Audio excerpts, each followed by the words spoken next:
હસ્તી એ પૂછીએ શું બનવા માંગો છો ભવિષ્યમાં? Business woman, right. આપણે આવીએ નિસ્વા પાસે કે શું લાગે છે તમને ભવિષ્ય તમારું ક્યાં હશે? નંબર 1 બિઝનેસ વુમેન આંત્રપ્રનર બની છે અને એ જ સેમ પર્સનલ અને પ્રોફેશનલ બંને લાઈફ બેલેન્સ.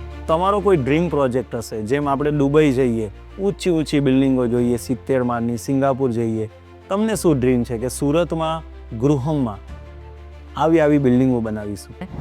પણ જે ડિઝાઇન જે આખા વર્લ્ડને આમ તમારે એડ્રેસ નો આપવું પડે કે આપણે લોકો કહે ને કે બુર્જ ખલીફા મારું ઘર, એટલે એડ્રેસ તમારે ન આપવું પડે કઈ કન્ટ્રી કે કઈ સિટી, એવું એક ઘર આપવાનું લોકોને.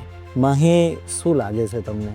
તમે ચોપડીઓ જે વાંચો છો એમાં તમને તમારી લાઈફમાં ચોક્કસ કામ આવશે? આ જે કલ્ચર બની રહ્યું છે, આ કલ્ચર તમારા જેવી દીકરા દીકરીઓ અત્યારે કંઈક અલગ કલ્ચરમાં છે, શું તમે સંદેશ આપવા માંગો છો? નહીં, આ બુક રીડિંગથી ઘણો બેનિફિટ મળે. એટલે રીડ કરીએ તો સ્ટાર્ટિંગમાં અમુક વખત એવું થાય કે બુક સમજ ન પડતી હોય તો બોરિંગ લાગે, પણ જેમ સમજ પડવા માંડે ને એમ એમાંથી શીખવાય મળે છે.